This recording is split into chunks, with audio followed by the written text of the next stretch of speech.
All right, so obviously, you guys know Mississippi College has been in the news lately, especially with the football program and the name change and everything. So we got you guys here today to kind of just get your thoughts together, not only as football players, but students, athletes on and off the field. You are people. So we just kind of want to pick your brain a little bit and kind of understand what you guys are going through, because I don't understand, Josh doesn't understand, people in the world don't understand, but you guys do because you're dealing with it firsthand. So we'll just start talking about a little ball. The season just finished for you guys. So how'd the season go? It was a tough season. But I feel like we stayed together. We did a good job of staying together as a team. We had a good foundation. And we definitely finished the year out way stronger than we started. Adversity gonna come and it's gonna strike, and I just like how we kind of bounce back and handle that. Which is gonna be different from me and these other guys, because I was dealing with an injury all year. The other guys on here played through every game, you know what I'm saying? But I'm just really proud of how we finished, and like I said, more importantly, how we stuck together. Yeah. What else you guys got? Yeah, like TK said, it was just a hard season, and we just kept fighting and sticking together. Our locker room stayed like together, no matter what. Even after losses, we would just talk about how we could do better. So we just kept fighting. It showed true brotherhood. So I was proud of that as well. Yeah, to piggyback off of what Dave said, man, just that brotherhood, you know, we all was fighting together, wanting to do this for each other, you know what I'm saying? So at the end of the day, it probably not like the season probably not have came out how we wanted it to, but we all built that bond, and this is gonna be for life now. What you got, Marcus? I just agree with them with everything they said. You know, the season it hasn't gone the way we wanted to, but you know, everybody stuck together. Everybody played for each other. If we didn't play, you know, if we didn't play our hardest, if the people say we didn't play our hardest, just know that we did. We played for each other. You know, everything not gonna go as planned. Like TK said, adversity will hit. It just depends on how you respond from it. Yeah. What about you, Mr. Quarterback? Be better with all those guys. I mean, I think our bond with each other and how we stayed together through it all is what really got us through the season. You know, none of us expected to come out there and start off 0-7. I mean, I dang sure get benched midway through the year and turn into a wildcat, you know. But the thing that kept me going through it all was these guys and the rest of our teammates. And we had a good group, and I really enjoyed time with all these guys, and I know all these other guys can vouch for me with that too. But we had a good group, had a tight-knit group, and that's what kept us going through the whole thing. Yeah. What you got, Justin? Yeah, I mean, I think these guys kind of hit it right on the nail. Like, you couldn't have, told me that we were going to start off 0-7 or lose to any of the teams that we lost to. I mean, Shorter, North Greenville, not to speak bad on those schools, but we knew the type of team, we knew the type of talent that we had. And like, I would just say one thing that I would want people to know is that despite our record, like, we had a really talented team, and people, that's going to get lost in a lot of things. But like defensively, even offensively, like the offense is going to catch a lot of flack.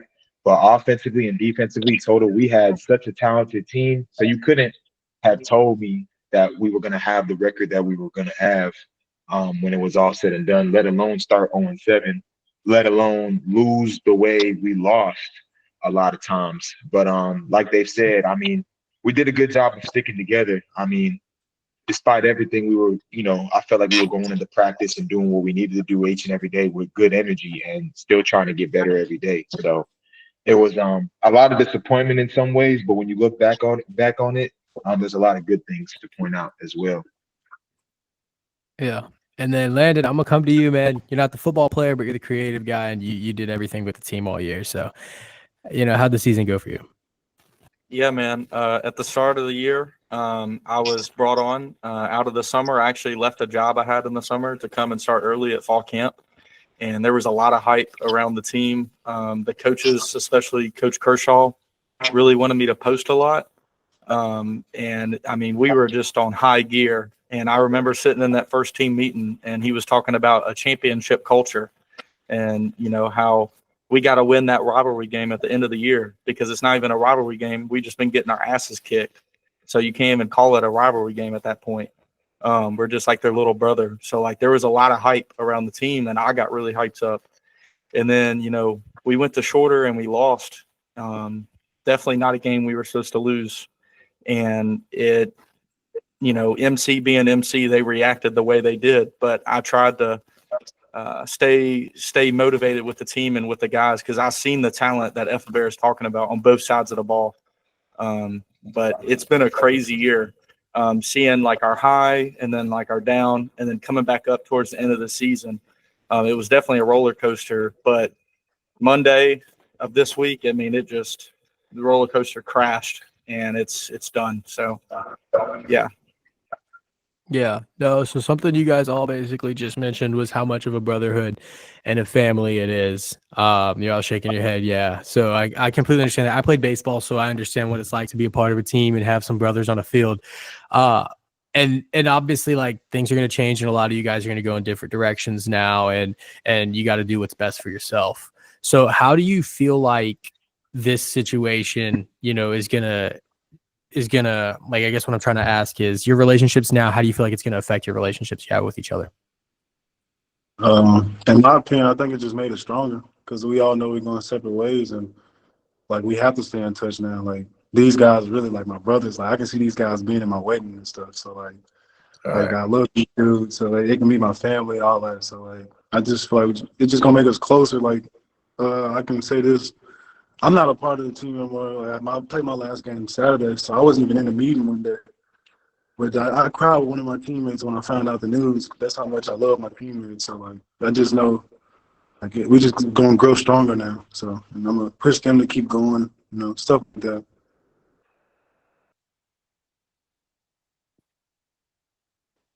I know for me personally, especially coming in kind of late when I did coming in July, like, and getting a bond with the guys that I got, it's definitely kind of like what Dave said. Like I wanna stay in touch with a lot of these guys, bro. Like I wish the best for them, and like anything I personally can do.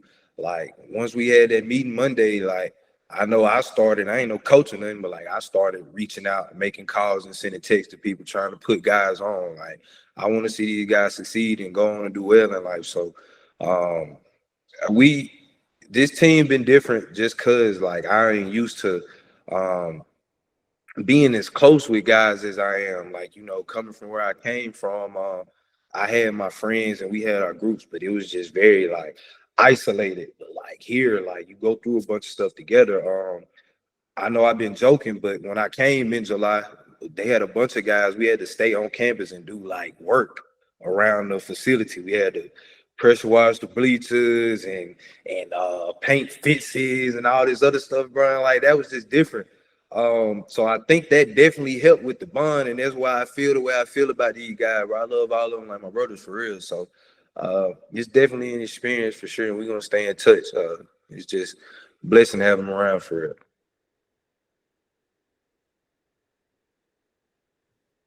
Anybody else want to add on to that? For me, I was about to say, man, hearing the news, it really shocked me, but at the same time, man, like I know for a fact, like this whole situation is not gonna, you know, mess up my relationships with my brothers. Like you said, bro, we built all the stuff we did in the summer. Like, man, blood, sweat, and tears, literally, man. Like every day, we was fighting. Like we wanted the best for this season. We wanted the best for this team, and it's like, man, at the end of the day, we all gonna stick together like glue. You know, no matter how far apart we is, it don't matter. We got each other numbers. Like Dave said, I might be at his wedding one day. Some never know. So, yeah, man, that's all I had to say though. Yeah, I'll piggyback off of him. Go ahead. You're every day, you're grinding with these guys, you know, you're around each other pretty much 24/7. You know, football team hangs out with the football team. Everybody meshes and we do stuff with each other. And you're around each other that much and you go through all this hard work and what you put in it, you see each other, you see your brothers working beside you. I mean, that bond just doesn't fade overnight. You know, everywhere I've been, I've always kept up with people. And I feel like this place has been probably the more stronger team knit that we've had. So I don't think that bond's going anywhere. Yeah, I'll jump in real quick. I know TK, I know you transferred in. Justin, I know you did. Eli, I know you did. I don't know if you did, Dave, Marcus, or Key. But just speaking on like coming from a team to this team, it seems like, Justin, you were an SEC guy, right? I saw the TikToks. Yeah. Yeah, and that's what makes it so like different, and I know TK can definitely speak to what I'm about to say, but when you go from like where I came from to like MC, there's so much of an aspect of like having to do so much more with so much less. And it's not that MC doesn't have the necessary, it could be better, but it's not that we don't have what we need at the base level. But there's so much of like, you literally just have to do so much more for yourself as a player. You don't necessarily have the resources for the nutrition, the protein shakes, the extra treatment, the cryotherapy that I was used to coming from where I came from. So like just coming here, I remember I came in July of or last summer, 2023, and it was a complete culture shock for me. But obviously, one thing that I realized that I think that somewhat like lack of resources or having less from my perspective really does make the guys really close. It causes a lot of us to just have to lean on each other for a lot of different things. So I mean, it was different for me. It's still different. I don't know if I've fully gotten used to it because ever since I came, I feel as if I've been trying to push for more and more and for the school to provide more for athletics. And I think guys like Dave and guys that had been here before had told me that, if there was just more of a focused or an emphasis on athletics and support for that things could really change. And I think just like this decision that they just made kind of like symbolizes all that. Just to do away with the program is just really tough, just like that. So it was different, but I think in some ways it has its benefits when it comes to like the closeness of the team. Yeah, no, two things for you. First, I saw you on TikTok a while back actually because you posted the TikTok about going from SEC to D2, but you're still like living that dream pretty much. And I was reading the comments, and the comments were people like, of course there's trolls, but somebody was like, but like he's still getting to play football. And like that's really cool to see.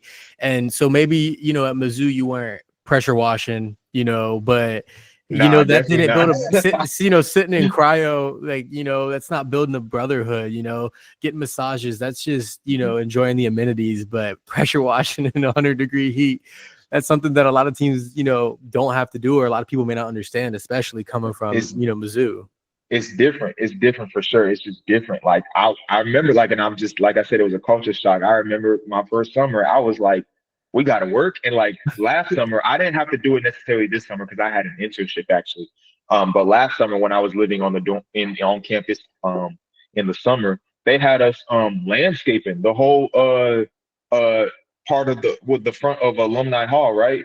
Like we literally had to pick up and take up the rocks and take up all the soil and take up all like the stuff in the soil, and literally so that they could create a new, like we were landscaping, stuff that you pay people thousands of dollars to do. And we were doing that for free. Granted, we were getting our house and our food paid for, but it was like, man, like I was thinking, where am I? Like, what am I doing? But like I said, it's those experiences that bring the team closer for sure. Yeah, absolutely, man. TK, did you have something? Man, the creativity, it is crazy because I wasn't even there when they actually did it. But Justin Efebera actually set up like yoga. He set up team yoga, and he had somebody come in, like a very well-known person come in, and like the guys went out there and did yoga. And I can say, coming from where I came from, like we didn't have that. Like our strength coach was like, we did yoga with him, we did stuff like that with him, but just that experience, that bonding, like I said, I wasn't even there. But the fact that like we actually got to pull that off was cool to me. Like, so it's different. Having to supply and do stuff on your own and just for your brothers, like it's just a whole different vibe, but I ain't gonna lie. Yeah. And something me and Josh talked about as he went to MC, and we've talked about a while, is that like you guys spoke to the like the lack of effort you feel like maybe the school put into the program. And that's kind of sad to see because me and Josh were talking about it at lunch today. Like, number one, you're right outside of the Jackson metro area. There's money there. There's businesses there. And MC is also one of two, I think, law schools in the state. So let's not act like the alumni doesn't have money, right? There's donors if you ask them. It's just about raising the right funds. And we were just talking about this. I was like, there's two law schools. It's Ole Miss and Mississippi College. And I know Mississippi College isn't Ole Miss, but if you look at where Ole Miss is, you guys could be, a quarter of that. And that would surpass, everything you guys need to be. So it feels like it's just them not wanting to try and diverting their funds into other investments, which I understand. But at the same time, you have how many guys are on the team? 100? More than that. More than that. So you got 100. Go ahead. 105 on their total this year. So you got 105 guys that got told 24 hours ago, like, if you want to play football, it ain't here, and that to me, this is me speaking, of course, that shows a lack of interest for the students, and that shows a lack of interest for student athletes. Because at the end of the day, the student athletes not only are like a representation of your school, but they're also driving revenue, no matter what they want to say. If it's like, say it's not, they're going to say maybe it's a negative revenue or it's not, equating to the amount of resources they're putting into it. There's still revenue that you guys are driving. There's still people paying to come see you guys. There's still people buying t-shirts. So, I mean, at the end of the day, it's them showing a lack of interest, in my opinion. And you guys as almost like a business entity. You don't have to speak on that. That's just my opinion. Me and Josh were talking about this at lunch, but just reading through some of the tweets and some of the things I saw where they were claiming like this thing or that thing, I'm like, to me, that doesn't make sense. And I know Landon, I texted Landon yesterday about it a little bit, and I wasn't too sure. And he was like, man, I can say whatever I want. I'm not giving you the platform to go, say whatever you want here, Landon. But I know obviously you've posted a lot compared to some of the other people I've seen, and you're very passionate about it. So, like, how did you find out, Landon? Because I don't know if you were in the team meeting. How did you find out, and like, what was that process like? What'd you feel? So the other day, can y'all hear me? We're good? Okay. So the other day, I was in the press box, and it was like right before kickoff, some dude came in there talking about this huge announcement coming on Monday. And I was like, well, what's this announcement? And he said the rumor is we're moving to D3. And I didn't really take it real serious, obviously. So then on Monday, so some things happened over the weekend, and the guys thought that was what the meeting was about initially. And I heard that there was a meeting at 1:45 on Monday, and I was like, I want to find out what this is, because it has to be about that thing they said on Saturday. And I went and just sat in the back because I didn't know how they would feel about me being there. And it was really not done well. They brought in, obviously, Coach Kershaw and then the AD, and that was really it. Anyway, they just came in and talked they were like, yeah, we're cutting the program. They let the guys ask some questions and, speak their piece, but then that was really it. We didn't hear from administration. We didn't hear from the president. We didn't hear from anybody, and it was ridiculous. I mean, it's crazy. Like, the guys, coaches, support staff, it's affecting everyone that was involved with football, and it's really just disappointing. Dave, did you spend all of your college at MC? I actually did, yeah. All right, so I need you to talk about it, man. You started, at the beginning, and you finished there. So talk about that experience, man. I know you've had a good one, and I know there's been ups and downs, of course, but you stayed for 4 years or whatever, 4 or 5, whatever it took. As long as you got it. Yeah, I came in 2019 as a freshman, and like college hit me. I was like, man, this is college football. Like, it actually was different that year. That was like the only year it felt like an actual college program, in my opinion, up until Coach Kershaw. And I'm not down in Coach Bland, the coaches then, but they was good that year. Then like had COVID, and like COVID just set everything back. So 2020 we didn't play, and in 2019 I was redshirted. So then 2021 everything was just kind of like a little different, and it was like I mean, we was working hard and stuff, but like it just didn't feel the same as 2019, the drive and the want to keep going and like go win some championships or something. Like, that was the goal, but it didn't feel like it. Like we were just playing football. And then 2022, same thing. 2023, disappointing season. Like we had like this same as this year, we had the team to go in the playoffs, couldn't do it. And then this year, I thought it was gonna be real promising, like with Coach K coming in the spring and all the things changing. And him pointing to us was like it did a lot because he didn't even know us for long, and he cared about us from day one and just wanted more from us. Even though he came from like D1, he was like he just wanted more. So like I really appreciated him this year just for like his and caring about us and just wanting more for the program. But it's been a crazy like 6 years, and I appreciate my time for the guys I met and stuff, and like just the memories. But like MC football, just like I'll say like Landon was saying, it's like it was no love being like shown to us most of the time. But I can say when Coach Bizot came, he tried to make football a focus point. Like some of the guys told me he cried. Well, I don't know if he cried, but like I know Kershaw cried, but he was sad in the meeting when he had to let everybody know the announcement. So like I know he cared. So like when he was brought in as new AD, like you can tell that he wanted us to keep going, and like he made the coaching change, and so I know he wanted to just make this program better. So it's just been a crazy 6 years. Like I mean, I enjoyed it, but at the same time, it's been hard. But I'm just appreciative of the guys I met and the relationships I built. So crazy 6 years. So you redshirted, went through COVID, played more, and you saw the football program come to an end.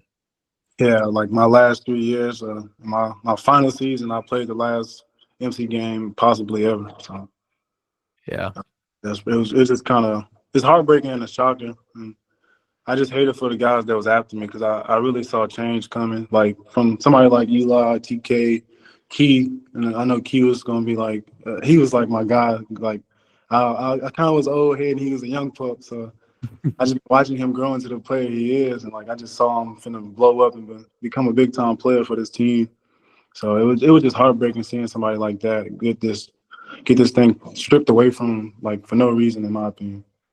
Yeah, not even like, and the crazy part is it not only affects you guys. Like I was thinking today, and I was telling Josh, think about the kids that are committed, to like MC, or like the kids. This might be their only offer. Exactly. And like they're like, nope. I was looking on Twitter today. There's kids from down here on the coast. They're like, my recruitment's 100% open, and I'm like, that's insane. Like those are things I'm just like thinking about. Like there's kids who just got told they're not playing. Like you guys are already playing college football, so you most likely have the opportunity to transfer out if you want to keep going. A lot of these kids, man, if that's their only offer, it's tough sledding. But Key, I'm gonna come to you, man. Tell me how long you've been at MC. Man, I've been at MC for 3 years. Yeah. Talk about it, man. On 3 years. Tell me about it. So my freshman year was 2022, and when I first came in, not even gonna lie to you, like man, before I even got here, like my recruitment, like you said, this was my only offer, and being in high school and being young-minded, I wanted to go D1, like everybody, that's their dream. But I got here and I started building relationships and I started appreciating it more, like not just coming and being around, but like I said, building relationships. We all in the room playing the game, talking about each other, just all type of stuff, just all the good memories and stuff like that. But, throughout the years, it's like they said, man, it's been tough. Like, I know as far as me, my freshman year, 2022, I redshirted, so I didn't get to see the field or nothing, but I practiced with them every day. And when I first got here, like, coming from my high school, it was like the practice was just, like, I'm at practice, I'm like, man, like, this don't even feel like a college program, like, it's like people not running, like running off the field and stuff like that. We don't have Gatorade on the sideline, all type of stuff, but like that happened, and man, I ended up 2023. I ended up seeing the field, and that gave me a little bit more motivation about being here, because after my red shirt year, and we wasn't winning, I'm like, man, I gotta go, you know. But that gave me more motivation. I started seeing the field a little bit, played a little special teams. But then 2023 season over with, and a whole new coaching staff pops up in the spring 2024. So now I got to get reacclimated to a new coaching staff, new players, new teammates. But I won't say it was easy because, like, Coach P, Coach Kershaw, man, all of them, like Dave said, they loved us from day one. And when they got here, they just wanted to get everybody better, make us all better. So, yeah, man, it's been a tough ride, but I'm appreciative of it. It's building character for sure, huh? Yeah, man. Yeah, Sure. man. No, I feel you, man. And now, Marcus, I'm coming to you. How long you been at MC, man?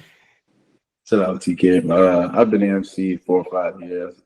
I graduated 2020, came in, while COVID was going on. So, we didn't really get to play. We played a few scrimmages, played Tarleton and like some schools in Arkansas, but that was about it. But for the team, like, I came in, I was quiet. I ain't really talk to nobody except the people that came in my class. Like, I was on the cool with my class at first. But as I was, going to practice, getting, everybody see my work ethic, like that's when like upper classmen started coming to talk to me and build a connection and this and that. So yeah, those connections they came great. Like Bloody, like Dave, we really started clicking what I say 2021, 2022. That was probably like my sophomore year, thing like that. That's when I went freshman of the year, things like that. But the guys there, everybody was great. Everyone, connected well. Everyone talked to each other, even if you're the eye man out, everyone welcomed you in, and things like that. When I came in, I really didn't think, that there was a like triple option in school. I thought I was coming in to spread. So I really, it was different for me coming out of high school to coming up spread to a triple option. So I adapted well. A lot of others that came behind me adapted well. It was just a big change for me. But just everybody, we just grinded out. It was a hard 4 or 5 years, coming in, we were winning 5 games to going down winning 3 games, and now we're winning 2 games. Like, it was tough. It was tough all the way around, from the coaches' perspective and players. We didn't really have the support that we wanted, but we supported each other, and that would really, helped us to stick around longer. That probably would made me, stay the whole time I was in college. But these guys were great. They motivated me each and every day. They, boosted my confidence. I boosted their confidence. I helped them to work harder. They helped me to work harder. Like, just the love was here each and every day, and that's what I loved about MC football. About it. No, for sure, man. I appreciate it. And then Eli, I know you were at Gulf Coast, did your thing over there, and then you ended up at MC. How's it been, man? Talk about it for a little bit. Let's give us all some words. I enjoyed my time at MC. The football side, the playing part, that wasn't fun. Obviously you get benched middle of the year and told we're running wing T, but these guys right here is what got me through it. I enjoyed every single one of them. And, there was not much support to the football team from the school. So really all we had was our support to each other. What president started off last spring, whenever I got there, he was at every practice. We had administration there, and then you look out there in the fall and not at one fall camp practice, not at one fall camp scrimmage. I think I saw him at maybe a game or two that he actually showed his face. And then, I'm going to hit on this. I didn't get to hit on it earlier, but he didn't even come in and tell the coaches they'd lost their jobs, and that didn't even come in and tell the players that we didn't have nowhere to play anymore. They sent an attorney to tell our coaches in that meeting whenever they called the athletic meeting. And then that same attorney didn't even peep his head in the team room to tell us anything. He sat outside in the hallway and played on his phone all the time. But back to what I was saying about these guys, they made my time at MC fun. And I couldn't have asked for a better place to spend this past year with. I wouldn't change a thing. And I really enjoyed my time being here. For sure. Now I'm gonna ask about this meeting because you all have touched on it a little bit. Does anybody want to talk about the meeting? All right, TK, you got it, man. So kind of like what Landon said, nobody really knew what it was about. The crazy part is that everybody outside of football, like, actually already had a clue. It was even professors talking to some of our students and student athletes about like what was going on and stuff. They only sent the AD in, Coach Bezot, and Ms. Musselwhite, which she's the compliance officer, if that's the correct term. But they came in. I came in late. I had a doctor's appointment, but I walked in the room, a bunch of sad faces, and then they let our coach, Coach Kershaw, basically ended up explaining what was happening, and Coach Bezot and Miss Musselwhite really just followed up with questions and really explaining how to get into the portal. We did get to ask questions, but they didn't get answered at all. It was just, can't really speak on it, can't talk about it. I have no answers for you. And that was it. It wasn't even extremely long.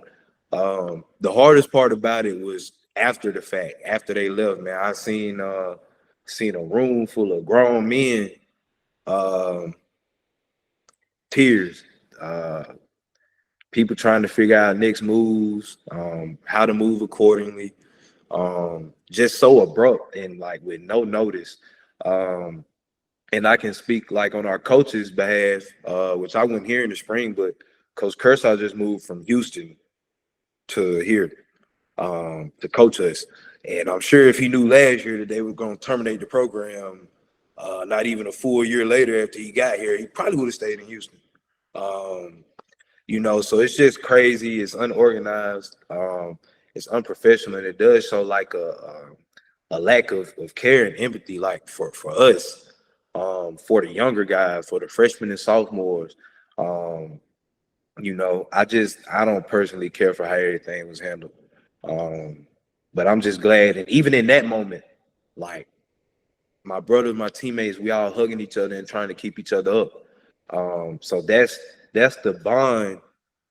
That's the bond that we have, and that's the bond that we built.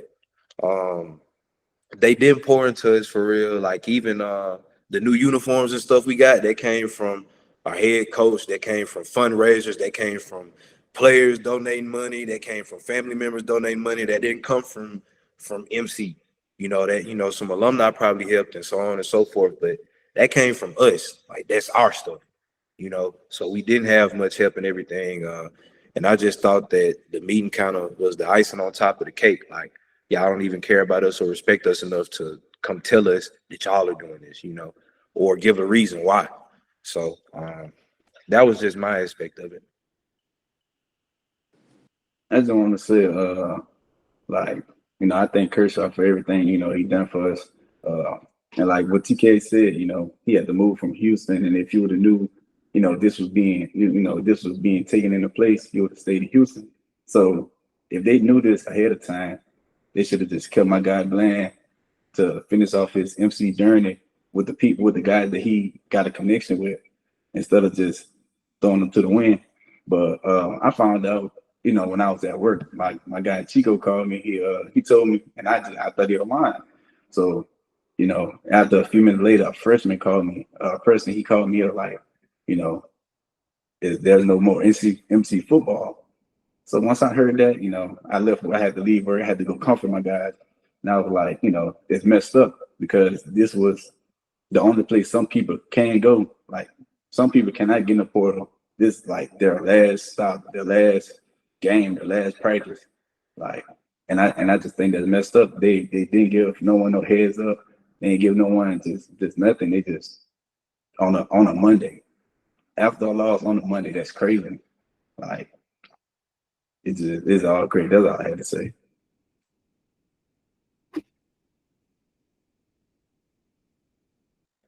I'll chime in. Part that really that got me was like Tyson said, you know, you look around that room and there's grown men in there that crying their eyes out. And majority of those guys, this was their last place. You know, they're not going to be able to play football somewhere. And think about the coaches. You know, you clear house, you completely terminate the whole old staff except for one. Bring in Coach Kershaw, sign him to a 4-year contract. He brings in a staff from all over the place.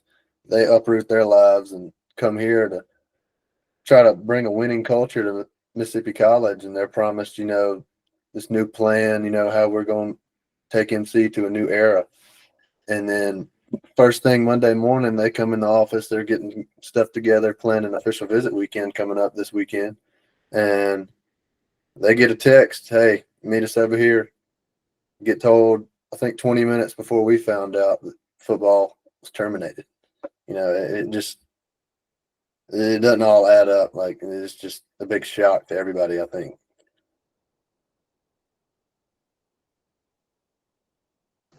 I think that's really real. And I'm glad he talked about, you know, Eli talked about, you know, the coaches too. I mean, it ain't just Coach Kershaw coming from Houston. Obviously, if he would have known what was going to go on, he would have stayed or gone somewhere else. We have, you know, our D coordinator, Coach P, who was, he's been at all over the place. He's been at Clemson. He's been at Troy. I mean, I remember when Coach Kershaw was telling us that he had hired Coach P, and Coach P was driving from Liberty all the way up in Virginia, coming down to Mississippi. I'm talking like, I don't know how it was, but he probably got in a van or a car, packed up what he had, and just came down here. Had to figure out, you know, get a house, get an apartment, how he was going to live.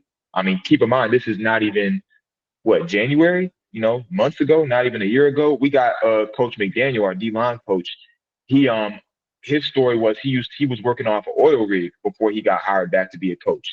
So I mean, you got guys uprooting their lives, like, you know, players included, you know, and to have it, you know, go down like this, to where it seems as if it was a decision that was already going to be made well before it was made. So for you have, you know, coaches and players, me, for example, like if I would have known in the 2 years I had left after leaving Mizzou that the school was going to uproot the football program, like it was that bad, you think I would have came here? No. And it's not about me, but just about, you know, the players and all the other coaches that literally uprooted their lives, because that's how this industry works. Like sports and coaching, it's not a stable profession. You know, you go where the opportunity is. And, you know, like I said, I think all the other guys have hit it on the head. It's a tough situation all around. You got coaches, players that have literally done everything they have, an administration that hired them to come here just for this to happen, which seems like a decision that was already going to be made regardless. So, like, how do you do that? You know what I'm saying? How do you allow that to happen? How do you do that to another person? It doesn't make sense, you know? I know one of the guys in there was talking about how his family, like even on up to his great grandfather, like he said his great grandfather was in the Hall of Fame up there. But it just brings the question, like, if we were to go 10-0 and be playing for a playoff game right now, like, would this be happening? And like Efebera said, it almost seems like it kind of set them up for failure, because when you're rebuilding, that takes time sometimes. Like, they spoke on the talent that we had, which we do have a lot of talent. Me personally, we have a lot of talent that could be playing at some Division I school. That's just me personally. But it didn't come together this year how we wanted it to. Cool, but that takes time. This is a whole new staff, really a group of new players. Like, so that takes time. So just for them to make that decision the way they made it, it's still a bunch of questions and stuff. Yeah, that's a really good question. Like, if you say you guys did go 10-0, right? Say you went 10-0, but the revenue was the same, the people in the stands were the same. You know, obviously, if you're winning, more people come. But let's say they don't. You know, like, what would their standing still be? That's a good question to just ask. I mean, nobody knows, but you know, a 10-0 football team that drives the same revenue, like would they have gotten rid of the program? Like you said, it's rebuilding. You can look across the country. I mean, like a prime example everybody, knows about is Deion Sanders at Colorado last year. They won 4 games. The year before he was there, I think they won 1 or 2. And now this year, look, they're going to go to the Big 12 championship if they win out. You know what I mean? You guys had the same trajectory, potentially, and they just didn't want to invest in that pathway, it seems like. And it just sucks because it brings down guys like yourselves. And, we have 6 players on here. That's 99 that aren't, that's 99 people that are just trying to figure out what they're going to do right now, So it's really tough to hear, but I know all of you guys, are going to figure it out. Dave, I guess you're an adult now. So I guess you don't have to hop in the portal or anything like that, but it's crazy because I've just been looking at this tweet the whole time. It's right here on my phone next to me. And it's apparently this guy says that the Mississippi College football program is 117 years old. That's what this tweet says from Trey Lamar, that guy, and it's got some great traction. So I'm going to try to believe him, but 117 years is a long time to just kind of throw something away and act like it wasn't planned. It's not like the football program started too. You remember what was that, the AAF or something? This like the pro league that they started and they cut it down the same year. But 117 years, that's a long time. But this person, I'll read it. I don't know if you guys saw it, but they were talking about how it's 117 years old. And they said that one of the reasons is they can't afford, and it's like a revenue problem. But they were asking there, and they were like, how come Delta State, Alcorn, TK, you know that one, Mississippi Valley, and all the 15 community colleges can afford it? If they want to say MC can't, how come they can? Which I think that just boils it down to that's not really the real issue, because that's a great question. You guys are in Jackson metro area. I mean, TK, you were at Alcorn. I'm sure there's more money in the Jackson metro area than, what is it, Inabina? Lorman. Exactly. Yeah. Exactly. I mean, so it just sucks to see, but as a football guy, I love football. So, you guys are going to keep growing and keep going. So anybody want to share anything about it or any way you feel? I mean, I don't want to take too much of you guys' time, of course. I know you guys have other things to do. No, I just want to say I just hope for the best for the guys that came after me. I just hope they all find a new home. Coaches as well, because the relationships I build with these coaches this past year is crazy. Like, I could thank Coach Pete for doing a lot for me. Like you said, I'm going into my adulthood, and he even offered me a chance to come back in GA at one point if I wanted to do that. So I just hope for the best for everybody who was affected by that decision, that the school, board members, whoever was a part of that decision. So I just hope for the best for everybody, because it's a tough journey, and I know I'm praying for them, and I know God find ways for everyone. So that's all I can say.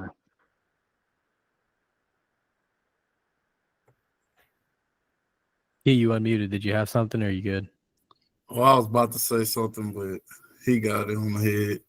Just pray for the best for everybody, I know a guy like me, I plan on being here probably for another year, and I was like, I found myself in the portal, and it's, it's kind of, I don't want to say new, but like getting back used to it, like, dang, I've been back in the recruitment process trying to find a home.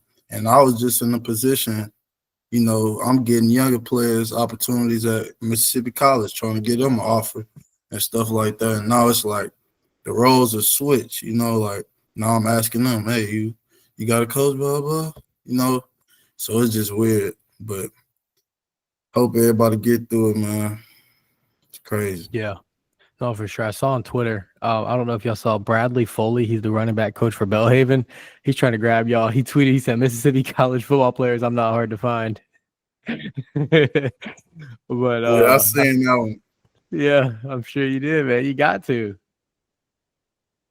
But that's right up there. What is it, Belhaven? Where's Belhaven at? Over by Jackson, right? Yeah, it is. Yeah. Yeah. But no, man, I got a funny story about TK real quick. I met him at a quarterback camp actually this summer. And he was just out there, he was busting his tail. Me and Josh were out there filming like a podcast with a bunch of these quarterbacks that 601 Elite was putting on. Wyatt Davis, Eli, I'm sure you know about Wyatt. But yeah, TK was out there sweating, man, and busting it. And I was like, I need somebody for a podcast. And he was the first, he's like, I got you, man. He's the first person to do it. And I asked him where he played ball, and he told me he was transferring from Alcorn. And that's exactly what he did. I was like, where are you going, man? He's like, man, I can't tell you, bro. I can't tell you, bro. He was so excited to come to MC though. So I'm glad he got to enjoy it with you guys for a little bit. And, even taking that step from D1 to D2, I see it all the time at the JUCO level, those guys, they call them bounce backs. Eli, I know you were there, so a lot of those guys. One I think of at Gulf Coast right now is Jermarian Burt. He was at Oklahoma 2 years ago, and he's at Gulf Coast right now. So it's like, no matter where you're playing ball, you're still playing ball. Justin, I know you see that on TikTok in your comments, man. It's just really cool to see us. I never played college football. I never played college sports, same with Josh. So you guys are doing what a lot of people can't. And just like from me, I'm just a little bit older than you guys. I would just say, keep playing. It's not going to end just because the school thinks it's going to end. You guys go show them that you can keep playing ball and stick it to them. I guess that football facility is going to become some random stuff that they decide to turn it into, but that's on them at this point and their discretion, and the lawyers have to deal with it, and the president and everybody that made that decision has got to go to sleep at night. So, and they got to know that the decision affects more than just themselves, So if y'all don't have anything, I'm good. Oh, you got TK. Man, I always find it crazy to be in situations like this, trying to find the words when sometimes it's hard to believe the stuff, that you telling yourself. But to all the guys on this screen and to all the guys that's getting affected by this and just anywhere else in general, bro, like what God has for you, like nobody can stop or take away from you. So P, the same grind we had in the summer, you know what I'm saying? Working every day, morning, midday, night. Marcus being on the ladder as much as you were when I came on my visit. You outside working, bro.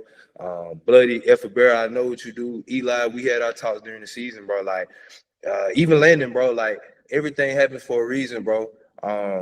And what God has in store for us is much better than we can even imagine, bro, and even process. So I just want y'all to know, keep your faith in Him, and it's hard, bro. It's hard. The unknown is always hard, bro. Like, I've been trying to process my last year. I know Efebera talked about when he transferred, like he's still processing. He's been at MC too, you know what I'm saying? So it is hard, bro. And it is times where you're gonna be mad, you're gonna be frustrated. But you just got to keep pushing and keep going, bro. And that's what I'm trying to tell myself. Y'all know, dealing with my hamstring, bro. I came in. Zach saw me, bro. Like, I came in ready. Like, I'm trying to get paid. Is what I'm trying to get paid to do. And for it, and having to sit out this year and just watch all guys work, bro. It was tough on me. But I'm still keeping my head high. Still praying, still staying strong. And I want y'all boys to do the same thing. I love y'all boys for real, bro. Love you too, bro. You too, bro. I love, brother. No, man, but I'm good, boys. If y'all are good, man, I really appreciate you guys. Y'all got me on Instagram. You got my cell number. So same with Josh. If y'all are ever down on the coast, let us know too, man. If y'all want to film something on the coast or anything like that, man. We're down here on the coast in Biloxi, so it's nice down here. Y'all know that.